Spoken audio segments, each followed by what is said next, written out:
My name is Walter Mason, and the night my own son texted me like I was nothing more than a key holder for his social life, something inside me went cold.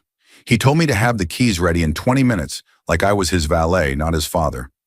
I smiled at the phone, but not the way he thought. 20 minutes was all I needed to set things right. I had spent 42 years in a high school classroom teaching history to kids in Peoria, Illinois. I taught them about Lincoln, about the Dust Bowl, about how ordinary men and women bent but didn't break. When I retired, I promised myself one gift, a reliable new car, something I'd never had. A pearl white 2024 Toyota Camry hybrid, bought from Rivertown Toyota just down University Street. It wasn't a Cadillac or a Corvette. I didn't need chrome or flash. I just wanted something clean, dependable, something that would start every morning without a cough. The salesman shook my hand like he was shaking hands with an old neighbor, and in a way he was. I'd taught his sister back in '92. I could still remember her book report on the grapes of wrath. "Mr. Mason," he said, "you deserve this." I drove it home that first evening with the window cracked, letting the smell of new upholstery mix with the late summer corn dust blowing in from the fields outside town. That smell alone felt like freedom. Then Derek found out. My only son, 34 years old, quick with excuses and quicker with complaints.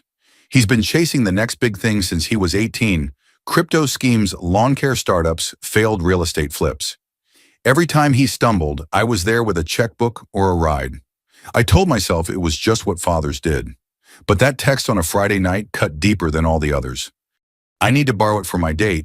You're just a retired teacher. It's not like you have anywhere important to go. I'll pick you up in 20 minutes, so have the keys ready." He didn't even bother with please, just a demand as if the car was already his. I set the phone on the kitchen table and stared at it. The light above buzzed faintly, one of those old bulbs I keep meaning to change. Next to the phone was a manila envelope, my draft trust amendment reviewed with my neighbor D and ready for notarization. It spelled out that the car was mine, protected, not to be transferred without my signature.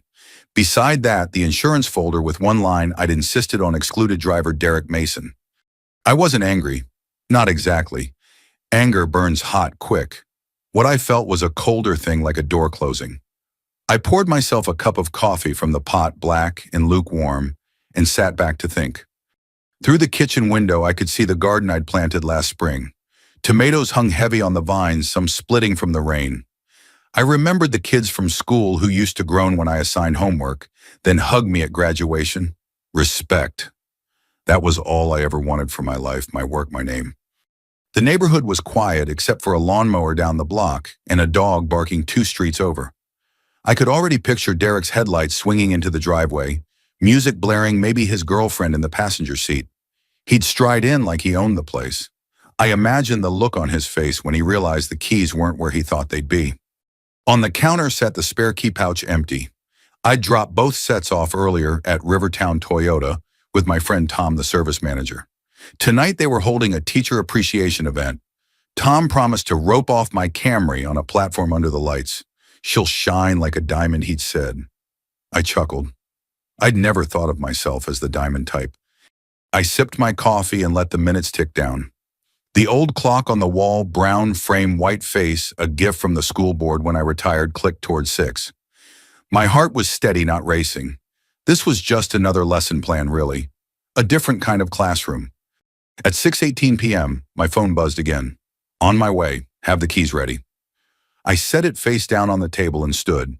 Slipped on my jacket, the one with elbow patches I never got around to replacing. Picked up the manila envelope. Stepped out onto the porch where the evening air smelled of cut grass and hot asphalt cooling. The street lamps were flickering to life. I could see Derek's old sedan coming from 2 blocks away, loud muffler rattling, headlights crooked. I took one last sip of coffee and smiled.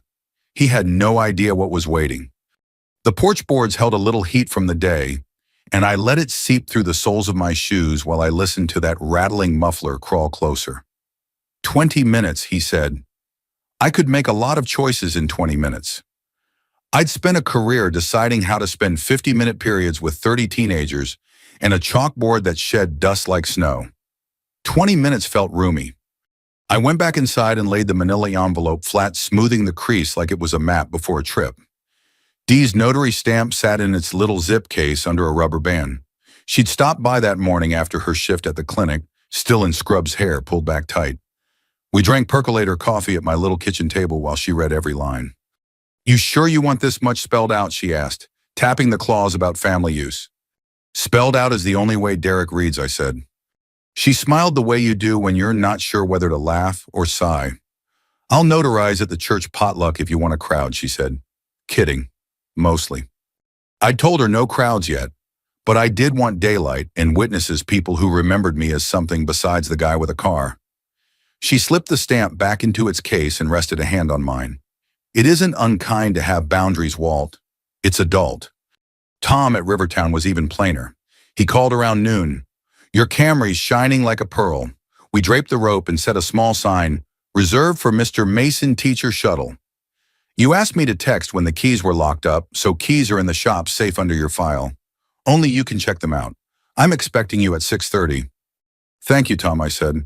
"And if my son stops by early, then I'll say what you told me to say. Insurance doesn't cover any excluded driver, and I'm not losing my job for a Friday night."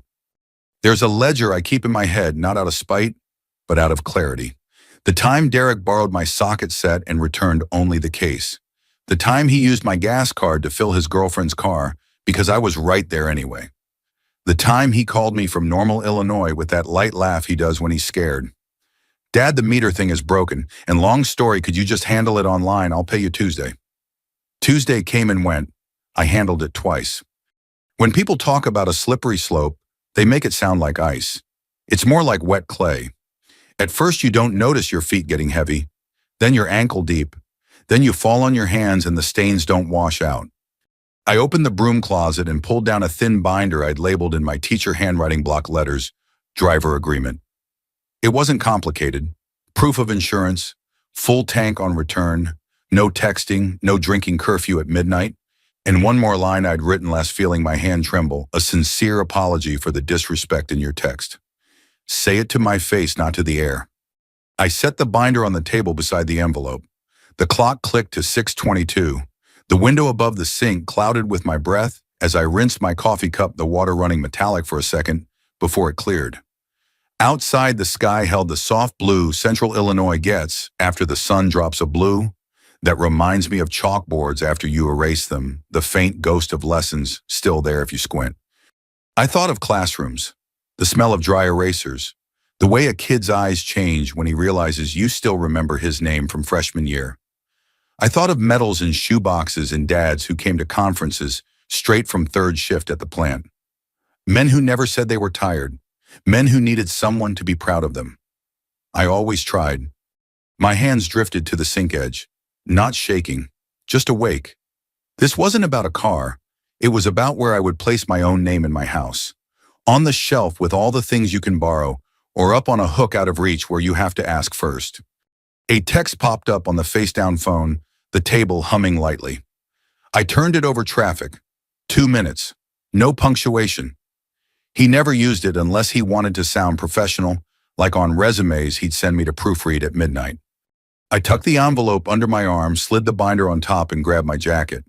The elbow patches were so shiny with wear, they looked like coins. I stepped onto the porch. A cicada rasped from the maple. Across the street, Mrs. Larkin was collecting recycling and slippers, her little dog prancing circles around the blue bin. She waved with the easy kindness of someone who has watched you age in real time. "Evening, Walt," she called. "Pretty night." "It is," I said. Headlights turned the corner. The sedan's right blinker clicked fast, the bulb was out, and the car coughed into a stop half a foot over my driveway line. Music thudded the bass too loud for the lousy speakers. I could make out 2 heads, Derek's baseball cap front-facing and a ponytail in the passenger seat. The car door springs squealed like rusty swings. Before he reached the porch steps, the door swung wider, and a young woman slid out, smoothing a too-tight dress, shaking her head like she was already sorry for something. She stayed by the car, folding her arms because the evening had teeth. September can turn on you that way, the air suddenly thin. Derek didn't knock. He never does when he's certain he's winning. He just came up the steps 2 at a time, the boards creaking under that confident tread. I remembered another doorstep, a hardware store on Knoxville Avenue, Saturday morning 6 years ago, when he told me he needed just a little float to cover a bounced check because an investor was about to wire the seed money, Dad, I swear. He'd looked everywhere but at me. I told myself then that it was a phase that I'd taught hundreds of boys who outgrew this slippery brashness.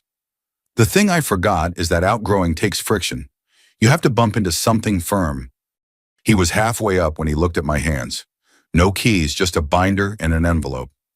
He grinned like a kid who thinks he's caught the magician's trick. "You're not funny, old man." I didn't answer. I let him come the rest of the way. Silence works better than a lecture sometimes. Silence makes people show you who they are.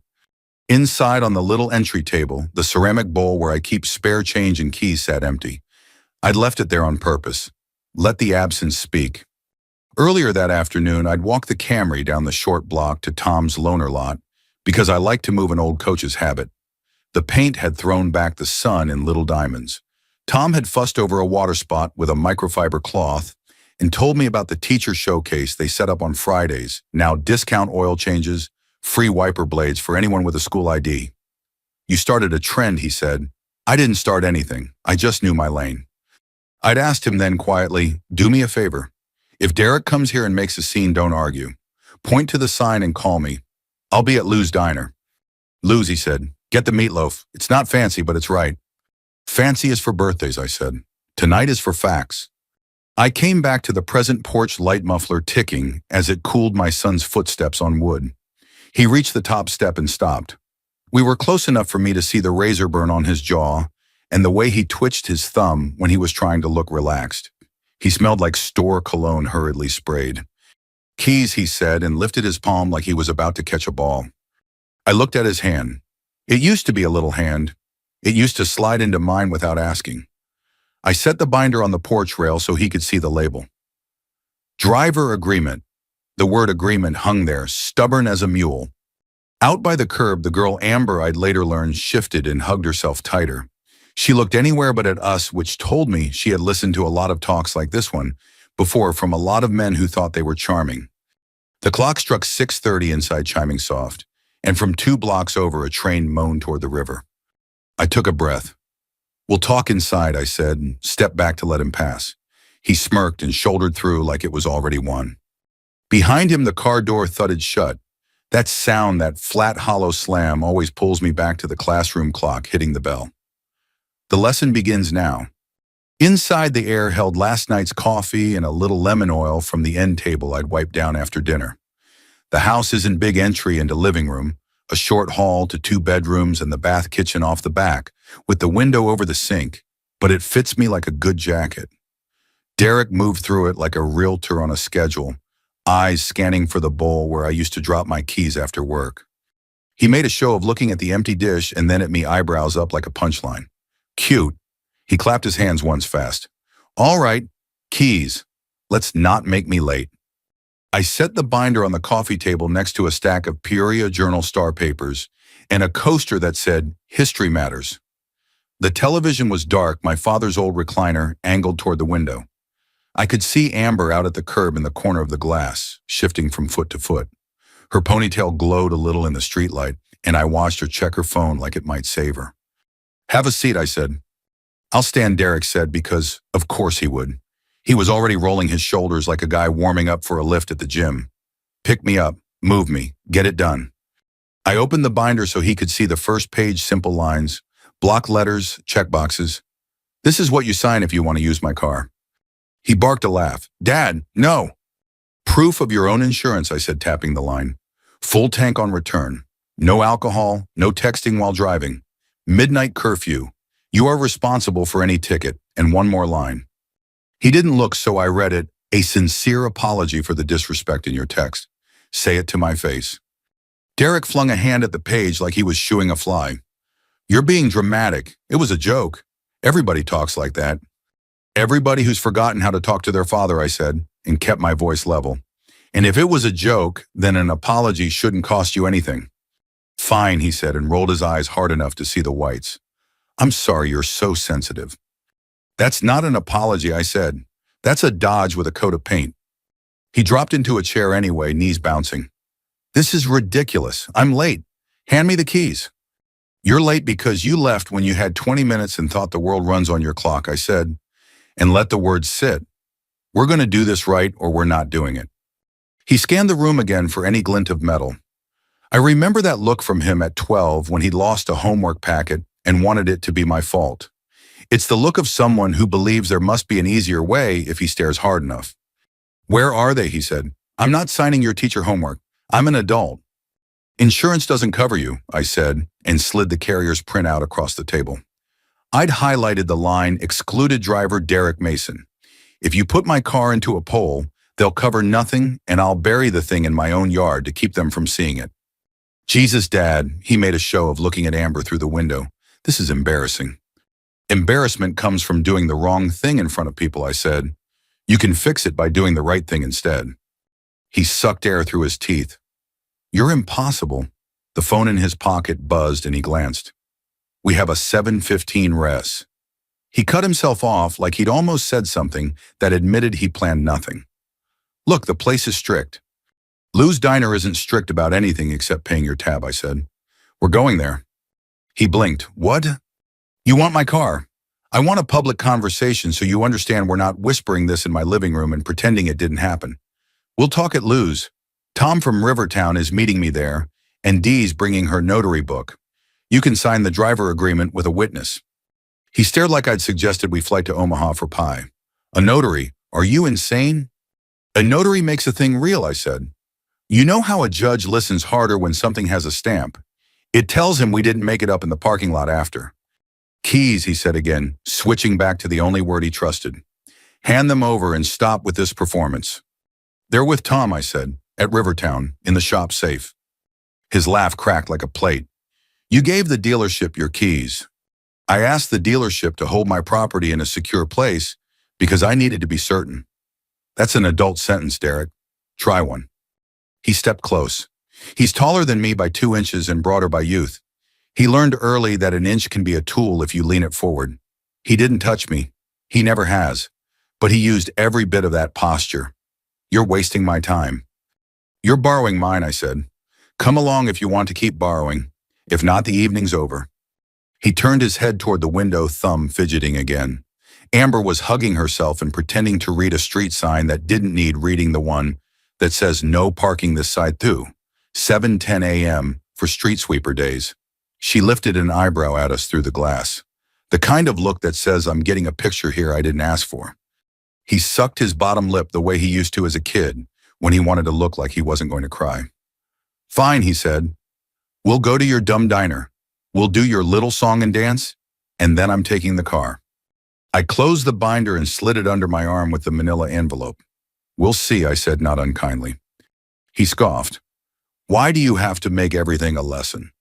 Because I'm a teacher, I said, and because you keep enrolling. He shook his head and stomped toward the door. On the way out, he snagged the empty key bowl and flipped it in his hand like a coin, grinning at me when it clacked back onto the table. Cute, he said again. In the driveway, his muffler rattled as the engine caught. I locked my front door and walked down the steps without hurrying. The air was a degree cooler, the kind of small drop you feel on your cheeks before you feel it anywhere else. The porch light threw a circle that stopped halfway to the sidewalk, and I thought not for the first time about how light minds its business. Amber had moved to the passenger side and cracked the door. She gave me a look that wasn't quite apology, wasn't quite rescue. Hi, Mr. Mason, she said, soft like a library voice. I'm Amber. Evening, I said. We're headed to Lou's. You're welcome to come or you can head home. Up to you. She glanced at Derek. He stared straight ahead, hands at 10 and 2 like a state trooper might be watching. I'll ride, she said, then added, if that's okay. It's okay, I said. They do a decent meatloaf. Derek snorted, God. I didn't climb into his car. I walked to the corner where my neighbor Tom Rizzo's old Ford Ranger sat. He'd left the keys under the floor mat with a note for Walt. Return with gas. TR, because neighbors still do that here.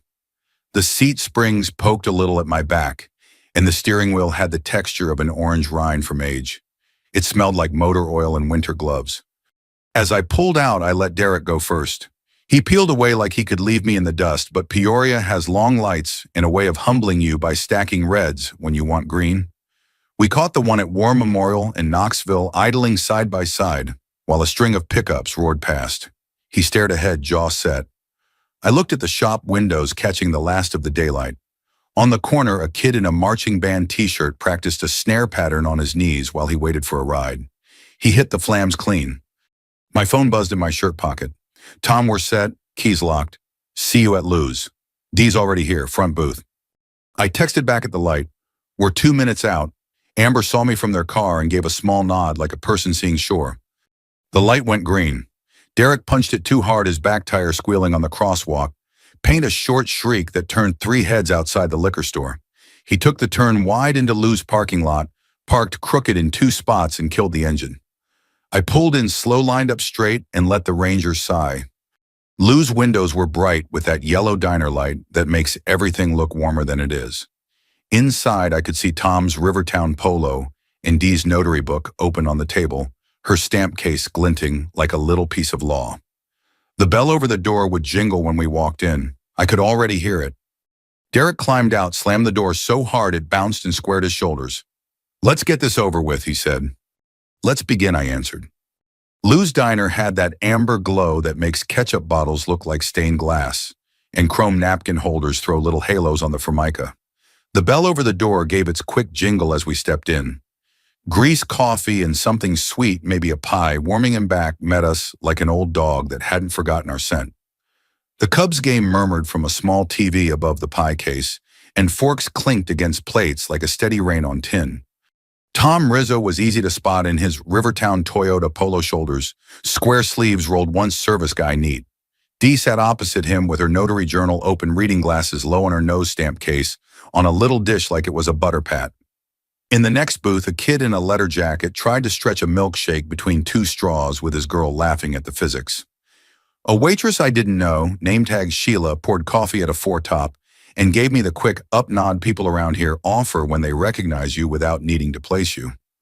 Tom stood when he saw us. "Evening, Mr. Mason," he said, formal for the room. "Evening, Derek." Derek didn't bother with the handshake. He took it in like a man walking into the wrong side of a surprise party and choosing not to clap. "We're in a hurry," he said. "Dad's got my keys." "Your dad has his keys," Tom said, not unkindly, "and they're not here." I slid into the booth beside Tom, feeling the vinyl give and squeak. Derek stayed standing. Amber hovered in the space where the walkway meets the counter, eyes scanning the pie case like reading labels might grant invisibility. Dee smiled at her the way nurses do, soft and competent. "Have a seat, honey," she said. "We don't bite." Sheila was there before I could raise a hand. "Hi, Walt," she said.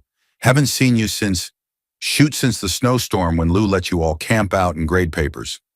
"That was the blizzard of 14, I said. "Best coffee in a blackout." She topped my cup. "Still is. Meatloaf's good tonight." "2 orders to start," I said. "And whatever this young lady wants." Amber's eyes widened. "Oh, I'm—" "Cheeseburger," Derek cut in. "For both of us. No onions. We won't be long." Sheila saw the binders and the tension and set down 2 water glasses like she was placing sandbags before a rain. "Holler if you need more," she said, and faded toward the kitchen. I set the printed page on the table, Derek's exact text timestamp and all. The lowercase your and the clip command glared up from the paper. The room didn't go silent, but it shifted the way a classroom does when a kid mouths off, and everyone waits to see who they're sitting with, the kid or the adult. Tom laid a second page beside it, the insurance declaration. His finger landed on the line I'd highlighted. "Excluded driver," he said. "Calm. That's liability, collision, everything. We don't release vehicles to anyone not authorized. I like my job." Derek's laugh was performative, too loud for the space. "A dealership won't give a son his dad's keys. Get real." "Policy's real," Tom said. "And I answer to one boss there, Mr. Mason." Dee adjusted her glasses. "We're just trying to make sure tonight doesn't become a story told to an officer," she said. "I notarize after car wrecks sometimes. Nobody's happy on either side of that stamp." Derek put his palms on the table, leaned over the printed text until his shadow fell across it. "This is insane. Dad, you're dragging strangers into our business." "You used my name and my time like they were free," I said. "I'm inviting witnesses to our boundary, plain as a fence line." At the counter, the short order cook rang a bell and called 2 meatloaf in a voice that said he'd called it 1,000 times. The sound snapped something in Derek's posture. He picked up the printed text and waved it like a cheap flag. You going to parade this around town? It's already a parade, I said. You started it when you sent that message. You don't get to be offended by the echo. Amber slid into the booth across from me, small and careful, like she'd learned a long time ago to take up little space in rooms where men were shouting. Mr. Mason, she said quietly, maybe we can maybe I can drive, I have insurance. Tom shook his head. Vehicle release is to the owner or the owner's documented designee, he said. Lawyer wrote it that way to keep us out of fistfights. I'm not fighting, Derek snapped, which is what people say when they are. He tapped the binder with a fingertip. What is this? Driver agreement, I said. You sign it, you apologize, we move toward adult. He scanned the page and snorted at midnight curfew like the clock itself was an insult. This is pathetic, Dad. Pathetic would be me pretending I'm okay with how you talk to me, I said. This is me choosing not to be pathetic. He looked at Tom. You're really doing this? Tom's eyes were steady. I'm really honoring a customer and a friend. A door jingled at the back entrance and a kid with a camera bag shrugged off a coat. Journal star, he told Sheila when she met him with a tray. Boss said get a few shots of the teacher night at Rivertown. The room exhaled a ripple. Photographs, names in print, accountability in ink. Derek saw it land and puffed out his cheeks like a man about to dive. You are not turning this into a show, he said, pointing at me. It's already a show, I said again, softer now, and slid the notary envelope toward Dee. But I'm not the one on stage. Dee flipped the envelope with a practiced thumb. Trust amendment, she read. Vehicle clause. Very tidy. She glanced at Derek, a nurse assessing bandage size. You can still have a decent night, young man. Say you were wrong. Sign right. Go eat your burger and take the pickup. I've seen worse nights saved by smaller humility. He chewed his lip. The waiter set down 2 plates of meatloaf, thick slices, brown gravy, green beans with bacon, and the steam lifted into the light. My stomach remembered to be something besides tense. I cut a small corner and the fork left a clean trail. Good meatloaf like Sheila promised. Facts, not fancy. Amber whispered Derek in that gentle warning women use to keep the room from tipping. He ignored her thumb twitching again. He grabbed a water glass instead, drank like he was rinsing sand out of his mouth, set it down too hard. A ring of water spread toward the papers. I slid them back. You owe me more than a car, I said. You owe me respect. Tonight you can start paying down that account. You love these speeches, he muttered. I love being your father, I said. The speeches are the cost. He sat. He didn't mean to. Gravity just gave up on the posture he'd built. The chair sighed. He stared at the binder, a long beat jaw working. You could hear Forks, the TV crowd, noise the squeak of Sheila's shoes. Outside, a siren wailed somewhere on Knoxville and faded. Here's what's going to happen, I said quiet, but with the same cadence I used when a room needed hand over the heart attention. We're going to finish our plates. We're going to drive over to Rivertown for the teacher night. Tom will bring the keys out on a tray, and I will accept them. Dee will notarize this amendment right here. I tapped the envelope. Then I'll offer you an alternative to the car you can't drive. He laughed again, brittle. What a bike. A truck, I said. Manual transmission. The old green farm one. If you can get it into second, you can take Amber to your burger. Amber smiled into her napkin like the first joke all night had landed. Derek's eyes cut to the window, caught our reflections in the glass. A father, a son, a young woman sitting up straight because she knew the story could still go either way. He slouched back, pushing the binder an inch across the table with a fingertip, like he meant to move it, and stopped himself. The diner bell jingled. A trio of teachers walked in, 2 from my old department, 1 from the elementary up the hill. Walt 1 called, "You coming to the lot after?" "I am," I said, and felt the room tilt toward that next act, the way a gym leans when the home team takes the floor. Derek saw it too, the publicness of what comes after. His bravado dimmed, replaced by something wary. He wasn't built for bright lights without lines to read. Dee snapped her stamp case open, not the stamp itself, just the little hinged clamshell. The sound was small, but it carried like the pop of a starter pistol at a 5K, where everyone knows their own pace and still runs together. "Eat up," she said gently. "We'll be on our way." The evening had cooled the asphalt to a dull charcoal by the time we pulled into Rivertown Toyota. String lights zigzagged above the lot, throwing warm beads across polished hoods. A banner hung from 2 service bay doors. Thank you, teachers, hand-painted by somebody with a steady wrist and a love for loops. Kids in Rivertown t-shirts handed out paper cups of lemonade.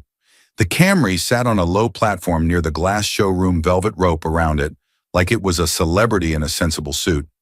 Under the lot lights, the pearl paint didn't shout. It glowed. I felt that strange mix of pride and embarrassment you get when people clap for something you did quietly. Tom met us halfway, moving with a mechanic's economy. Evening, he said, as if we hadn't just seen him.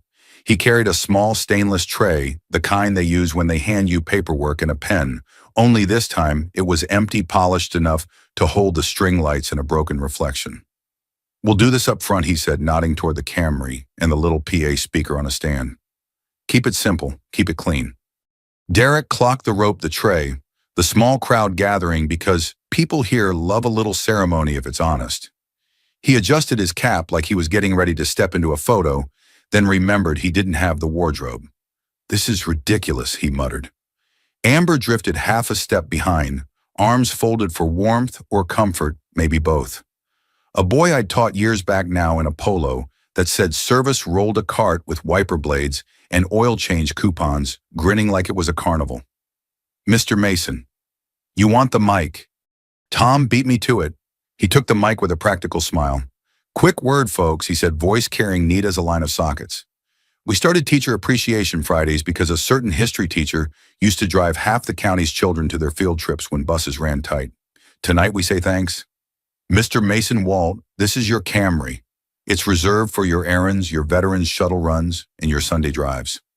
He gestured to me with the tray like a maitre d' who'd learned politeness from his grandmother. Keys are secured per policy. We'll be releasing them to the owner.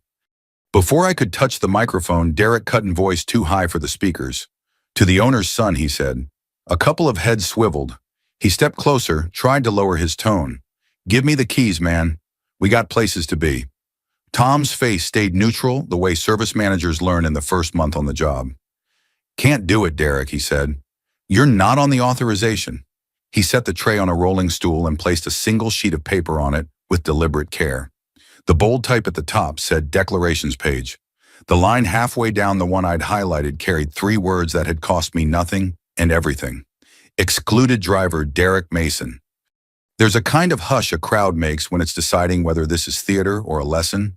Dee joined me at my elbow, notary journal under her arm, reading glasses on a chain. She didn't take the mic. She didn't need it. We're going to read something together, she said, nurse voice steady and warm. She opened the manila envelope and slid out the 1-page amendment we'd poured over at my kitchen table. Trust Amendment Vehicle Clause, she read. Owner retains exclusive control of the vehicle. No family loans to any person who demeans, dishonors, or endangers. Exceptions may be granted upon apology and demonstrated respect. She looked at Derek the way she looks at men twice his size when they think they can talk over her. It's a map out of the woods, honey, not a wall. Derek laughed and threw a hand toward the crowd. What is this court? A voice I hadn't expected answered from the front row. Feels like responsibility, said a woman in scrubs. I recognized her under the lot lights Kendra Morales class of 2003 who'd written an essay once about her father's work boots and why they smelled like pride. Mr. Mason drove our science team in his old Buick when our bus broke, she said. Didn't ask for gas money, just told us not to eat chili dogs in the back seat. Laughter moved through the crowd, the soft kind that loosens a knot. A man in a ball cap Vietnam veteran on the brim raised 2 fingers. He gets me to the VA, he said. On time. That's church. I took the mic. It was lighter than it looked. This is my car, I said plain. I bought it with the money from 42 years of waking up before 7 and staying till the last parent found a parking spot. I'll use it to do the things that give my name weight drive. Veterans show up for kids, get groceries without wondering if the alternator will quit in the turn lane. I won't loan it to anyone who talks to me like a doorbell. I didn't look at Derek when I said the last line. I looked at the rope and the paint and the string lights reflecting in the windshield like a constellation you could steer by. Derek stepped forward, hands out. You made your little speech. Now hand over the keys, Dad. The word Dad sounded like a dare. Tom didn't move. Dee didn't blink. Amber touched Derek's sleeve with 2 fingers, a signal I recognized from years of watching quiet girls try to steer loud boys. He shook her off like a mosquito. "You're embarrassing me," he hissed, in front of everyone. I kept my voice low enough that the mic barely caught it. "I didn't write that text," I said. "You did." I slid the driver agreement onto the tray next to the declarations page and the amendment. "You can still sign this. You can still apologize. You can still be the man I hoped you'd be when I taught you to parallel park behind the old post office." He stared at the paper like it was a snake. "Midnight curfew," he read with a bitter snort. "You're hilarious." Behind him, a group of kids in school shirts clustered, whispering.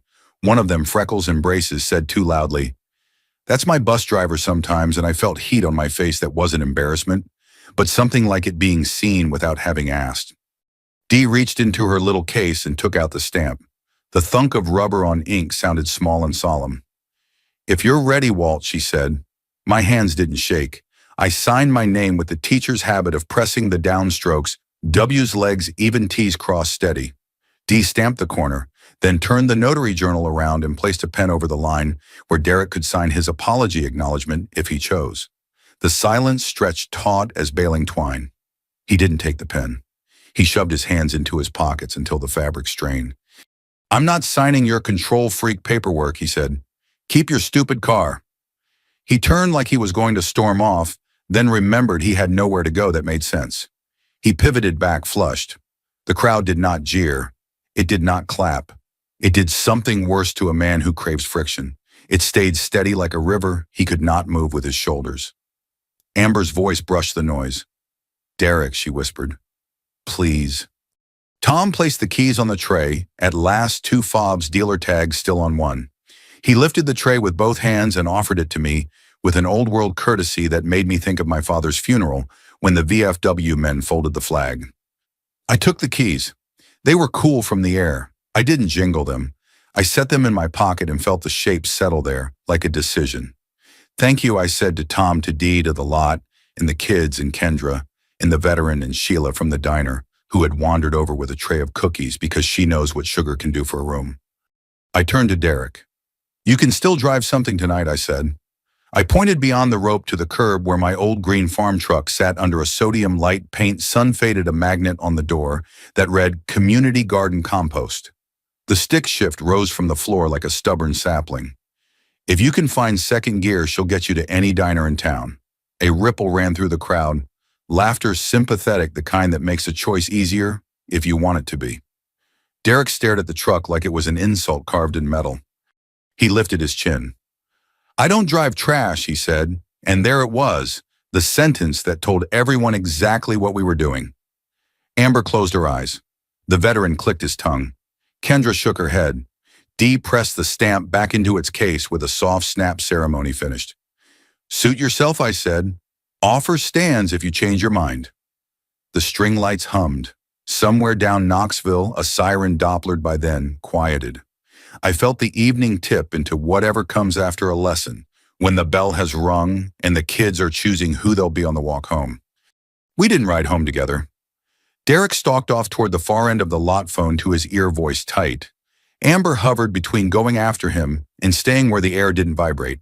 She chose the latter, hands wrapped around the lemonade someone pressed on her like it was a candle in a power outage. I thanked Tom and Dee and the teachers and the veteran, and Kendra shook the reporter's hand without giving him a quote and eased the Camry off the platform. The velvet rope whispered along the stanchion as I lifted it, a sound like a curtain falling. I pulled up beside Amber. "Need a ride home?" I asked.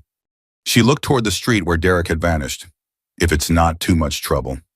"It's no trouble," I said. "Trouble is pretending we're okay when we aren't." She let out the smallest laugh, relief sneaking through. In the car, she sat straight, hands folded over her purse like a kid on the first day of school. "I'm sorry," she said as we rolled past the service bays. "For the scene." "You didn't make it," I said. "You just got trapped under it." We caught the green on Knoxville and the world felt merciful. The Camry's cabin hummed the kind of quiet that lets you hear your own breath. "He's not always like that," she offered. "People are always like something," I said gently. "The question is whether they're willing to be like something better." She stared out the window, watching neon smear into lines. "He said borrowing your car would set the tone." I didn't get it. "It does set a tone," I said, "just not the one he wanted." I dropped her at a walk-up off Sheridan, 2 steps of porch light, with bugs orbiting it, a ceramic frog by the door. She thanked me twice, then a third time for good measure. You don't have to stay with that, I said, not trying to be wise, just tired of seeing decent people bruise themselves on someone else's edges. I know, she said soft, I really do. I watched until the lock turned, then drove home the long way down War Memorial, letting the newness of the car do its quiet work. The gauges glowed a calm blue. I could feel the day unclench in increments. At home, I parked under the maple, sat with the engine ticking as it cooled, and let the porch light paint the windshield in a weak circle. The phone buzzed on the passenger seat. A message from Derek. Forget it. Keep your car. I set the phone face down. The house smelled like lemon oil and the memory of meatloaf. I slept the way men sleep when the decision for once holds. By morning, the comments had begun. Not online, not yet. Peoria's a town where the algorithm still lives in people's mouths. At the farmer's market, 2 vendors handed me extra tomatoes with no charge, coach, and a barista at the Riverfront Cafe comped my small drip. That was something she said, eyes bright. I shrugged the way you do when you're uncomfortable being a story. Just a boundary, I said. Better late than never. Sunday, no word from Derek. Monday, the same. Tuesday, a different kind of message. My bank flagged a charge I didn't recognize on a card I'd once handed to Derek for emergencies only. I thought of the ledger. I keep the little cuts that don't bleed until you add them up. I called the bank, canceled. The card wrote down the last 6 questionable charges with dates, then pulled the older stack from a kitchen drawer. It didn't feel vindictive. It felt like sweeping around a stove that's been moved for the first time in a decade. Wednesday at the VA shuttle, the veteran in the cap tipped 2 fingers. Heard you drew a line, Mason, he said, climbing in slow. Good. Lines keep roads straight. That afternoon, I filled out a small claims form at the courthouse. A plain room linoleum, a bulletin board with community theater flyers. The clerk slid a packet under the glass and pointed at boxes with a capped pen. Dates here, amounts here, attached copies, she said, Midwestern brisk. Courtroom 3B, 3 Tuesdays from now. I thanked her and meant it. Accountability's not revenge. It's housekeeping. When Derek called that night, his voice came in stiff. Did you cancel that card? I did, I said. You can't just... I can, and I did, I said. And I filed for repayment on the balance you promised to cover Tuesday, 9 different Tuesdays ago. You took me to court your own son. I invited you to adulthood, I said. The court's where adults settle accounts when they can't settle them at kitchen tables. He hung up. I let the dial tone end itself. Court day came with a gray sky and the smell of rain in the stairwell. 3B was half full, landlords and tenants, a guy in a paint-spattered hoodie arguing about a fence, a woman with a stack of daycare receipts. The judge was a woman about my age with a voice like a good choir, alto warm but perfectly in tune. When our case was called, Derek walked in late, tie crooked eyes red like he'd been up too long. He didn't look at me. The judge read the filing's eyebrows, hitching once at the line I'd attached his text about the car. Mr. Mason, she said to me, anything to add? Yes, ma'am, I said. Only this, I love my son. I'm not here to punish him. I'm here to stop being his unsecured line of credit. There was a small vibration through the bench as people understand that sentence in their bones. The judge turned to Derek. Sir? He lifted a shoulder. It's my dad. It is, she said. And he is not your bank. Judgment for the plaintiff. Repayment in installments. Miss 3 payments and I'll see you again with interest and a different face. Her gavel didn't bang.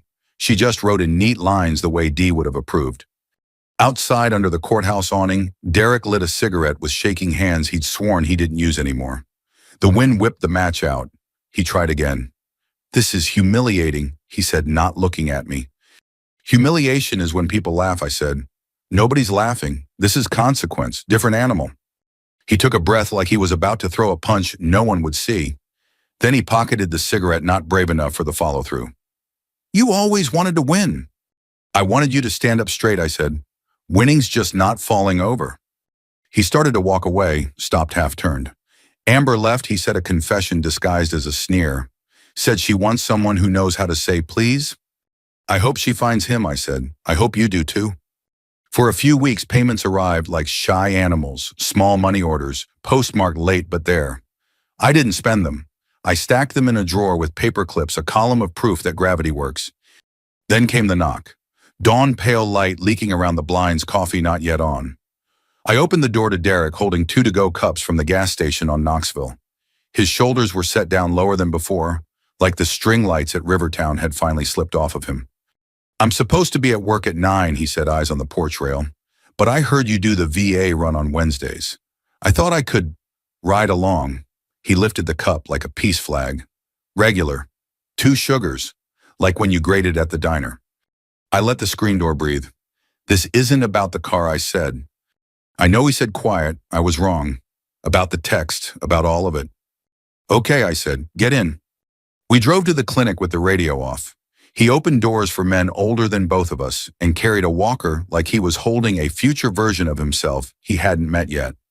A veteran told him a story about a bus to San Diego in '73 and how the driver never once checked a watch. Derek listened. Really listened. On the second run, he asked where the bungee cords were without me telling him. At lunch, we split a ham sandwich in the parking lot, leaning against the Camry's warm fender. After the last drop-off, he exhaled a long-held breath. "I thought respect was something you take when you get the right car," he said. "Turns out it's what you do when someone else is getting in or out." "Turns out," I said. That night, I texted him the way a father texts a son who needs a map without being told he's lost. "Coffee's on if you want to talk about being a better man." He replied with a single word I hadn't seen from him in years. "Thanks."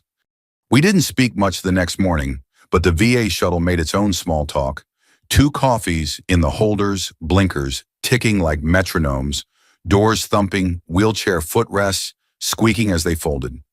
Derek moved with that careful stiffness men use when they don't want to break whatever has just been repaired. By the second stop, he'd quit narrating his effort and started anticipating it. There's a thin seam between performance and service. You can hear it in the quiet. He kept showing up. Wednesdays at the clinic, Saturdays at the church pantry, bleached bananas, dented green bean cans stacked like bricks, never quite enough baby formula.